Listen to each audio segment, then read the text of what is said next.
మనకి ధనం బాగా కలిసి రావాలంటే మనం ఉపయోగించే పర్సు అనేది కొన్ని ప్రత్యేకమైనటువంటి లక్షణాలతో ఉండాలి. చాలామంది పర్సు ఉపయోగించేటప్పుడు కొన్ని జాగ్రత్తలు తీసుకోరు. దానివల్లనే ఆర్థికంగా సమస్యలు వస్తూ ఉంటాయి. ఎప్పుడు ధనం అనేది నిలబడదు.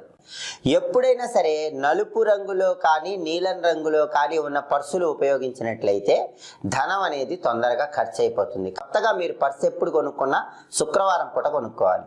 శుక్రవారం పర్సు కొనుక్కొని ఆ పర్సుని పూజా మందిరంలో లక్ష్మీదేవి ఫోటో దగ్గర ఉంచాలి.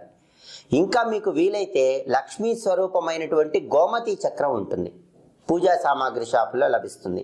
ఆ గోమతి చక్రం ఒకటి, గవ్వ ఒకటి కొనుక్కోండి. ఒక గోమతి చక్రము, ఒక గవ్వ, ఈ రెండింటిని కొత్తగా కొన్న పర్సులో ఉంచి లక్ష్మీదేవి ఫోటో దగ్గర ఉంచండి. ఒక రోజంతా అలాగే ఉంచి మర్నాడు ఆ పర్సు మీ దగ్గర పెట్టుకోండి. ఇలా చేస్తే ఎప్పుడు పర్సులో డబ్బులు ఉంటూనే ఉంటాయి.